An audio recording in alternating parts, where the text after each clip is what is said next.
sé que la meva família es van posicionar sobretot amb el bàndol guanyador de la guerra, per tant franquista. No es va parlar mai d'aquest tema.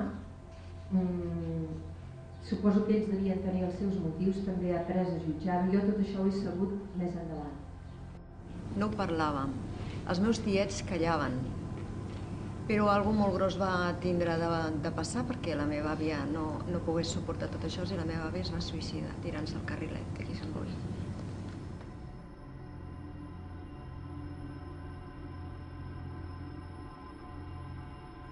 Les audiències memorials han estat molt satisfactòries, sobretot pels participants. A efectes de valoració podem distingir bàsicament 3 moments claus. Un és la reunió preparatòria que vam fer amb cada un d'ells i on, en un ambient confidencial i íntim, cadascun d'ells i elles va poder compartir la seva experiència vital, el seu testimoni.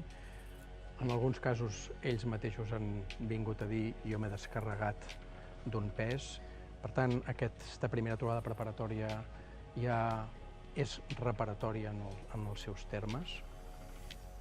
En el segon moment és la pròpia audiència memorial, en el que allò que han compartit en un espai més confidencial decideixen, algunes d'aquestes persones, compartir-ho en públic davant de les autoritats i davant del poble i al mateix lloc on van ocórrer els fets.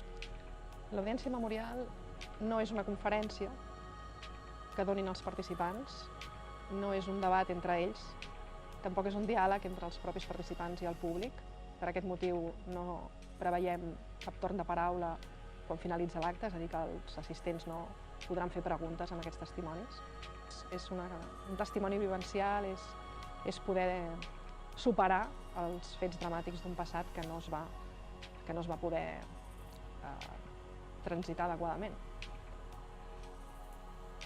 I el tercer moment clau que enllaça pròpiament amb l'audiència memorial, que és l'acabament, i per tant és un espai informal igualment valuós que permet que aquesta memòria individual i col·lectiva sigui informalment reconeguda i posada en valor per totes les persones que han assistit a l'audiència memorial.